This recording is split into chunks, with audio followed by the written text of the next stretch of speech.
तो दिल्ली का बादशाह बदलता रहेगा और अजमेर का बादशाह कयामत तक नहीं बदलेगा। वो अजमेर का सुल्तान है, क़यामत तक नहीं बदलेगा। वो असली बादशाह है, वो अजमेर में वो क़याम पज़ीर है। उसके जो मुजाविर हैं वहाँ, उनको ये समझना चाहिए कि हिंदुस्तान गरीब नवाज का है।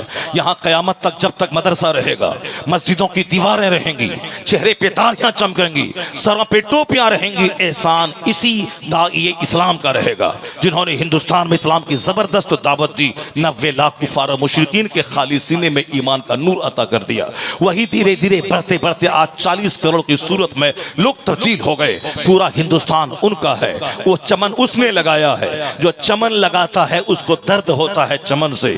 उसने हिंदुस्तान को सींचा है। उसने हिंदुस्तान में मुस्तफ़ा के दिन की तबलीग की है। चमन अगर सामने मुरझा जाए तो लगाने वाले को शदीद तकलीफ होती है, और अगर कोई दूसरा आदमी उस चमन को मुरझाने से बचा दे तो उसकी वजह से उनके चेहरे पे मुस्कुराहट आती है। ये चप्पल चोरी करने वाला, ये चरस पीने वाला, ये साहब दूसरों के पर्स पे बुरी निगाह डालने वाला, ये चरसी मुजाविर क्या जाने रजा किसका नाम है। चमन लगाया है गरीब नवाज ने और उस चमन को उजड़ने से बचाया है अहमद रजा खान ने। तो जो चमन लगाया है उस चमन को जिस रजा ने बचाया है, गरीब नवाज की कब्र खोद के दे। आला हजरत के नाम से गरीब नवाज के चेहरे पे कितनी मुस्कुराहट आई है, क्योंकि तुम लोगों ने उस चमन को वीरान करना चाहा और रजा ने 1000 किताबें लिखकर उस चमन को तबाही से बचाया है। इसलिए तुम जैसे करोड़ों चरसियों से गरीब नवाज नाराज होंगे और अहमद रजा का नाम उसके चेहरे पे गुलाब की तरह मुस्कुराहट भी कर देगा। जो चमन लगाता है उसको उस चमन से प्यार होता है।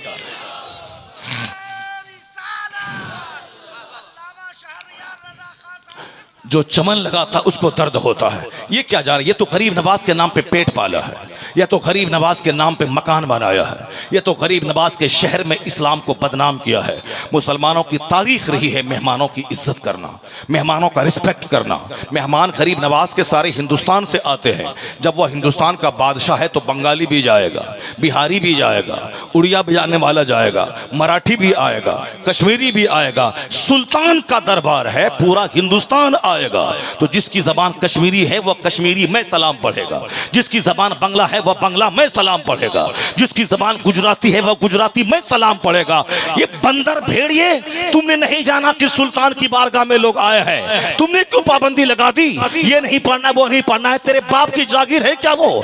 मतलब सारा हिंदुस्तान का बादशाह ये है। तो कोई बोलेगा लाखों सलाम, कोई बोलेगा करोड़ों दरूद, कोई बोलेगा या नबी सलाम अलैक। आजादी दे के सुल्तान की बारगाह में ये परवाने हैं, जिसकी जो जबान है उस जबान में खराज पेश करता रहेगा। यह है मेहमान नवाजी का तरीका। उस सुल्तान के आस्थाने पे लोग जाएंगे, मगर उन्होंने पूरी दुनिया में हिंदुस्तान की नाक कटवा दी। मुसलमानों के हाथ जो मेहमान नवाजी का एक तुर्रे इम्तियाज इसका रहा है, उसको उन्होंने मिट्टी में धूमिल करना चाहा।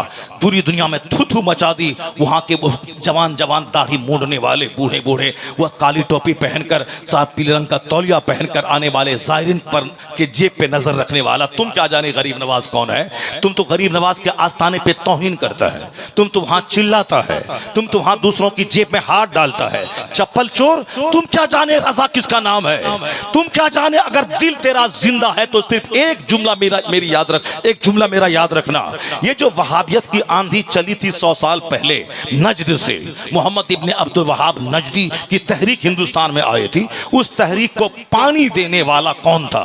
नजद की तहरीक को पानी देने वाला, उसको हिंदुस्तान के लोग मिल गए थे। उसको कोई तक़वियतुल ईमान लिख के उसको पानी दे रहा था, कोई सहारनपुर और कोई नदवा और दियोबंद से उसको उस तहरीक को मजबूती मिल रही थी। और वह क्या कहता, उस तहरीक का मोटो क्या था कि हिंदू ये गैर मुस्लिम ये पड़े खड़े बुत को पूजते हैं और ये सुन्नी मुसलमान पड़े हुए बुत को पूजता है। और जहां उसका तसल्लुत हुआ उसने वहां से इन तमाम मज़ारात पर जो अहले सुन्नत व जमात के मरासिम है, हाजिरी देना, फातिहा पढ़ना, सबको उन्होंने मिटा दिया। जहां उनका बस चला खदेड़ के मज़ार को खोद दिया उन्होंने, उस पर बुलडोजर चला दिया उन्होंने। जिस तरह से वहाबी तहरीक के ज़ेरे असर जन्नतुल बकी में साहबजादगान अहले बैत के मज़ार पाक गुंबद थे और मस्तूरात अहले बैत, हम मुसलमानों की मुक़द्दस माओं के मज़ारात पर गुंबद बने हुए थे। लोग जाते थे वहाँ शौक से फातिहा पढ़ते थे, ये सैयदा आयशा की कब्र अनवर है, ये फलां की कब्र अनवर है, ये मखदूम कायनात फातिमा ज़हरा की कब्र अनवर है, ये हसन करीमैन के मज़ारात है। लोग जाते थे मोहब्बत से, मगर इस वहाबी तहरीक ने बुलडोज़र से सारे गुंबदों को ढा दिया। वही तहरीक इंडिया आई, मज़ारात को ढाने का प्लान उसका था। ये बता दे, अगर वह तहरीक अजमेर पहुंच जाती तो आज जो तेरा मकान नजर आ रहा है, आज जो तेरा होटल, ये तेरी दुकान नजर आ रही, कैसे तेरी दुकान चलती? ये तहरीक अगर अजमेर तक पहुंच जाती, वहां पर ये सारी रस्में मिट जाती, कोई हाजिरी नहीं देता वहां। वह बोलता ये मुश्रिक शिर्क है, हराम है, ये पड़ा हुआ बुत है, इसे खोद के निकाल दे। मगर बदतमीज, क्या तुम्हारे बाप ने इस नजदीक तहरीक से मुकाबला किया था? वो रजा था तन्हा जो 1000 किताबें लिखकर इस नजदियत के ताबूत में आखिरी कील ठोक दी थी। रजा ने उसके सैलाब को रोक दिया था, उसके बढ़ते कदम को रोक दिया था। बता दे किसने उसकी कमर तोड़ी, किसने उसकी बुनियाद उखाड़ी, किसने उस आंधी को अजमेर पहुंचने नहीं दिया? कौन सीना सफर होकर उसके मुकाबला किया? किसने उसके सीने में बरछी और भाला मार के उसे तापाया? वो रजा के नेज़े की मार है कि अतू के सीने में गार है, किसे चारा जोई का वार है कि ये वार वार से पार है। सुभान अल्लाह, नारे तकबीर, नारे रिसालत, मसलखे आला हजरत, फैजाने गरीब नवाज। यह एहसान सरकार आला हजरत का मानना पड़ेगा, जिन्होंने अहले सुन्नत व जमात का तहफ़्फ़ुज़ किया है, जिन्होंने सरकार दो जहां सलाम की इज्जत पे हमला करने वालों का करारा जवाब दिया और तहफ़्फ़ुज़ नामूस रिसालत का हक उसने अदा किया है। आज अगर हिंदुस्तान में गुस्ताखी हुई थी और अरब ममालिक के लोग बिलबिला उठे थे, तो पहले तो वो कहते थे कि रज़ा में गुस्सा है, वहाँ वो मुतशद्दिद है, लेकिन जब मुस्तफ़ा को गाली लोगों ने दिया तो अरब बिलबिला उठा, वो उसके खिलाफ उसकी जबान खुलने लगी। नहीं नहीं, हम गुस्ताखी अपने पैगंबर की कभी बर्दाश्त नहीं करेंगे। तो कल तक तो तेरे बदन में हरकत ना आती थी, लेकिन आज तेरी जबान पे गुस्ताखों के लिए सजा का मुतालबा है। गुस्ताखों के खिलाफ तेरी जबान खुल गई। किसने तेरी जबान को खोला? किसने तेरे सीने को हिलाया? किसने तुम्हारे सुकूत को तोड़ा? किसने तुम्हारे जुमूद को तोड़ा? वह तहरीके रजा है जो अरब ममालिक को हिला के रख दिया। अगर वह गुस्ताखों के खिलाफ जबान खोल रहा है तो जबान उनकी है। हौसला इमाम अहमद रजा का अता किया हुआ। इस दौर में इश्क़ रसालत की प्रतीक का नाम है इमाम अहमद रजा। आज अगर हमें आला हजरत से मोहब्बत ना होती तो हम भी जी भर के पानी पी पी करके अहले सुन्नत के मरासिम पे अटैक करते, हम भी गाली देते, हम भी कबर पुजवा कहते, हम भी मुशरिक कहते। मगर अल्हम्दुलिल्लाह आज अगर हमारा ईमान बचा है इस सदी में तो एहसान इमाम अहमद रजा खां फाजिल बरेलवी का है। ये बता दें कि आप ही लोग कहते थे आज से 50 साल पहले ये 12 वफात है। सुन्नी घर में मैं पैदा हुआ, मेरा गांव में एक भी वहाबी नहीं है, सारे लोग सुन्नी बरेलवी हैं और वहाँ कोई मशरब की लड़ाई भी मेरे गांव में नहीं है कि साहब वो पीर आए तो ये नहीं जाएंगे, ये पीर आए तो वो नहीं जाएंगे। सारा गांव टनाटन रजवी है। उर्स रजवी के मौके पर कौन घर ऐसा ना होगा जो वहाँ से दौड़ करके बरेली ना आता होगा। वो गाँव है मेरा। मगर मेरे उस गाँव में आज से 40 साल पहले जब मैं मकतब में पढ़ता था तो कहते थे आज 12 वफात है, आज 12 वफात है, फातिहा दिलानी है। 12 वफात यानी 12 तारीख अव्वल को हुजूर की वफात हुई है, इसलिए 12 वफात। आप भी बोलते थे, हर जगह लोग बोलते थे। और हमारे उस असातिज़ा 20, 25, 50 बच्चों को लेके जुलूस निकालते थे तो लोग कहते थे कि ये मौलवी पागल हो गया है, 20 बच्चों को लेके निकला है, जुलूस की क्या जरूरत थी? तो 12 वफात है। मगर आज नक्शा ऐसा बदला है कि जो हमें ताना देता था कि मौलवी 20 बच्चे को लेके निकला है, वो आज नई कार शोरूम से निकाल के लाखों के जुलूस के आगे आगे सेल्फी लेता नजर आता है। वो अखबारात में बयान देता नजर आ रहा है कि हम इस जुलूस का हीरो हैं, ताकि हमारी पार्टी के लीडर जान ले कि मेरे पास इतने अफराद हैं और वह विधायक का टिकट हमको दे दे। इतने मजहबी जुलूस का इस्तेमाल यूटिलाइज वो अपने सियासी मकासद के लिए वो कर रहा है। अब आके वही मेरा मजाक उड़ाता था, था, ये जुलूस का क्या काम है।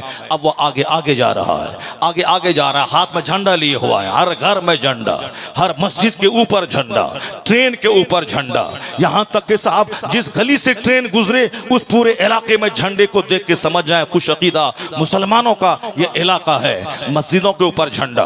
और फिर गैजेटेड छुट्टी, पहले 12 वफात आप बोलते थे और आज रमेश कहता है कि आज कचहरी बंद है क्योंकि ईद मिलादुन नबी की छुट्टी है।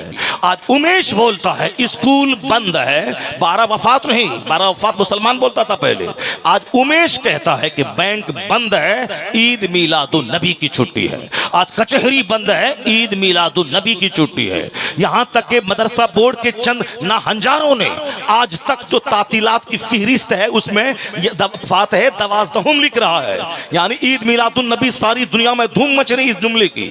और वो आज तक उस तातीलात की फहरिस्त में देख लें सारे उलमा जो मदारिस में नौकरी करते हैं, उसमें क्या लिखा है, 12 रबीउल अव्वल को फातह दवाज़दहुम यानी 12वीं की फातिहा की तातील, ये तो यहां लिखा। लेकिन मदरसा बोर्ड के जो अमला है वहां की तातील की फहरिस्त में वो क्या लिखा है, वो लिखा है ईद मिलादुन नबी, वहां ईद मिलादुन नबी। मैंने उसके छुट्टी को की लिस्ट को मैंने देखा है, यानी मदरसा बोर्ड में जो लोग काम करते हैं उसको आम स्कूलों की तरह छुट्टी है, जैसे गुरु नानक जयंती, फला जयंती, महावीर जयंती या ये जयंती वो जयंती जो मदरसे में नहीं है मगर वहां है, तो उसकी तातील गवर्नमेंट के हिसाब से है। तो उसी में वो लिखा है ईद मिलादुन नबी, चूंकि वहां लिखा हुआ है असेंबली में, पार्लियामेंट में आज ईद मिलादुन नबी की तातील है, मगर चूंकि उनके हाथ में कंट्रोल है मदरसों का, इसलिए इस फहरिस्त में ईद मिलादुन नबी नहीं लिखता है वो, या फिर पुराने हिसाब से छपता चला आ रहा है, उसी हिसाब से छपता छोड़ दिया उसको। मगर वो अपनी मदरसा बोर्ड की तातील में लिखा है ईद मिलादुन नबी। कचहरी बंद है, ईद मिलादुन नबी। स्कूल बंद है, ईद मिलादुन नबी। आज साहब बैंक बंद है, ईद मिलादुन नबी। रमेश, उमेश, विलियम, जैद, बकर सब बोलता है। यहाँ तक कि ईद मिलादुन नबी को कन्हैया का जन्मदिन कहने वाला वो अपने मदरसे में बैनर लगाता है, मोहसिने इंसानियत कॉन्फ्रेंस, ईद मिलाद, जश्न ईद मिलादुन नबी। ये किसने इस तहरीक को आज शबाब पे लाया? 100 साल पहले रजा ने कहा था खाक हो जाए अदू जलकर मगर हम तो रजा, दम में जब तक दम है जिक्र उनका सुनाते जाएंगे। रजा ने कहा था अर्श पे ताजा छेड़छाड़, फर्श पे तुरफा धूमधाम, कान जिधर लगा ये तेरी ही दास्तान है। रजा ने कहा था कि फर्श वाले तेरी शौकत का उलू क्या जाने, खुसरवा अर्श पे उड़ता है फरेरा तेरा। उन्होंने कहा था जिक्र आयाते विलादत कीजिए, मुल्हिदों की क्या मुरव्वत कीजिए, दुश्मने अहमद पे शिद्दत कीजिए, मुस्तफा की विलादत का जिक्र कीजिए, खुशियां मनाइए। उस वक्त तो चंद लोगों ने साथ दिया था, मगर धीरे धीरे वह तहरीक रजा आफाकी, आलमगीर, यूनिवर्सल बन गई कि आज हर तरफ उसी तहरीक का असर है कि 12 वफात का कल्चर जो बोला जाता था वह ईद मिलादुन नबी के कल्चर में बदल गया है। अब हिंदुस्तान में क़यामत तक जहां जहां झंडे लहराएंगे, चाहे सदी कोई हो, वक्त कोई भी हो, मगर वह तहरीक इमाम अहमद रजा की काम करती रहेगी। आला हजरत फाजिल बरेलवी ने इश्क रसालत का पैगाम आम किया है। यह बात बीच में अजमेर का चरसी मुजाविर ये क्या जाने, उसको तो सिर्फ अपने पेट से मतलब है, अहमद रजा खां को पूरी दुनिया की सुन्नियत से मतलब है। आज मुनाजरा होगा इंग्लैंड में, किताब इल्म गैब के टॉपिक पे किताब किसकी जाएगी? अद्दौलतुल मक्किया किताब आला हजरत की लाइब्रेरी से जाएगी। मुनाजरा होगा ऑस्ट्रेलिया में, हुजूर को इख्तियार है या कि नहीं है, तो दलील के तौर पर किताब किसकी जाएगी? आला हजरत की जाएगी। मुनाजरा होगा श्रीलंका में, नूर है या हुजूर बशर है, मुनाजरे में तकरीर नहीं की जाती है, मुनाजरे में दलील दी जाती है, हथियार, किताब का हथियार चाहिए। मुनाजरा मैदान जंग है, वहाँ किताब के हथियार से मुनाजरा जीता जाता है, तो अब वो हथियार किसका लेके जाएंगे अब वहाँ जंग जीतने के लिए? जिन बुजुर्गों के आस्थाने पे जाते हैं, फातिहा पढ़ते हैं, उसके ज़माने में ये सब फितना नहीं था, उन लोगों ने किताबें नहीं लिखी। बहुत सारे बुजुर्ग हैं जो सारी ज़िंदगी इबादत करी, कोई नमाज नहीं छोड़ी, तिलावत रोज़ाना 2 खत्म कुरान करते थे, करते करते नेक थे, खात्मा बिल खैर हुआ, दुनिया से चले गए, उनके मज़ार पे उर्स लग रहा है, ठीक है, मगर उसने एक किताब नहीं लिखी। तो अब बताएं कि मैदान मुनाजरा के मैदान में हम वहाँ उस मज़ार पे तो जाएंगे, लेकिन चूंकि उन्होंने कोई किताब नहीं छोड़ी है, हथियार के तौर पर किसका इस्तेमाल करेंगे? यहाँ तक कि अजमेर जाएंगे, अजमेर मुअल्ला के बारे में वहां का मुजाविर बोलता है अहमद रजा ने इनके बारे में कुछ नहीं लिखा। मैं कहता हूं 1 लाख किताब एक तरफ, सिर्फ एक जुमला अहमद रजा का एक तरफ है। आला हजरत के वालिद ने किताब लिखी जहां जहां दुआ कबूल होती है। अहमद रजा के वालिद ने किताब लिखी जहां दुआ कबूल होती है, वह मकामाते मुस्तजाब ये हैं। आला हजरत के वालिद ने लिखी ये मुस्तजाब है जहां दुआ कबूल होती है, खाने काबा का वो हिस्सा जहां रब्बना आतना ये दुआ पढ़ी जाती है, और ये मुल्तज़म है यहाँ दुआ कबूल होती है। बाबे काबा यहाँ दुआ कबूल होती है। ये मकाम हजूरा है जहाँ जिब्रील अलैहिस्सलाम का मुसल्ला बिछता था, यहाँ दुआ कबूल होती है। यह हतीम है, वहाँ दुआ कबूल होती है। वहाँ मिज़ाब रहमत के नीचे दुआ कबूल होती है। पश्चिम वाली दीवार में वहाँ दीवार की दरवाजे की शक्ल की चीज़ बनी हुई है, वह गेट नहीं है मगर वह मुस्तजार कहलाता, वहाँ दुआ कबूल होती है। मताफ में दुआ कबूल होती है, और मकाम इब्राहिम पे दुआ कबूल होती है। मिलैन अक्सरैन यानी जो ग्रीन लाइट है सफ़ा मरवा के बीच में, वहाँ दुआ कबूल होती है। सफ़ा पर दुआ कबूल होती है, मरवा पर दुआ कबूल होती है। मुज़दलिफ़ा, मिना और अरफात में दुआ कबूल होती है। जबल नूर पे दुआ कबूल होती है। जबल रहमत पे दुआ कबूल होती है। वहाँ बकी शरीफ में दुआ कबूल होती है। जबल उहद पे दुआ कबूल होती है। और मस्जिद नबवी में जहाँ रहें वहाँ दुआ कबूल होती है। मस्जिद हराम, मस्जिद नबवी में हर जगह दुआ कबूल होती है। और रोज़े रसूल पे वहाँ दुआ कबूल ना हो तो कहाँ दुआ कबूल होगी, जहाँ सरकार जहाँ दलवा फरमा है। उनके वालिद ने लिखा, और अब आला हजरत ने रिमार्क किया उसकी शरह में कि 29वीं जगह हिंदुस्तान में एक है जहां दुआ कबूल होती है। जिसके पास पैसा है वो जाएगा मुस्तजाब मुस्तजाब देखने के लिए, जिनके पास माल नहीं है वो मदीना कैसे जाएगा, वो मक्का कैसे जाएगा, वो अरफात और मिना और मुज़दलिफ़ा कैसे जाएगा।